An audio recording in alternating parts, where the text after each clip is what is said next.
Any Disney resort guest can use the early theme park entry program, which we highly recommend. But deluxe resort guests get even more bonus time in the park. Disney's extended evening theme park hours allows deluxe resort guests to stay in a select park for 2 hours after park close. These hours and the selected parks rotate a bit, so it's important to stay informed. These hours can reach late into the night, which is a fun perk, because who doesn't want to ride Space Mountain at midnight? I know I do.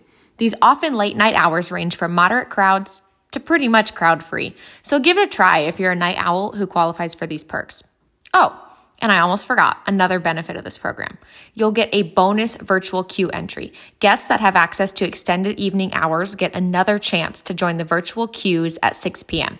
This means on extended evening hours on Magic Kingdom nights, you'll have another chance to score a virtual queue spot for Tron. And on Epcot nights, you'll have another chance for a Guardians of the Galaxy Cosmic Rewind virtual queue.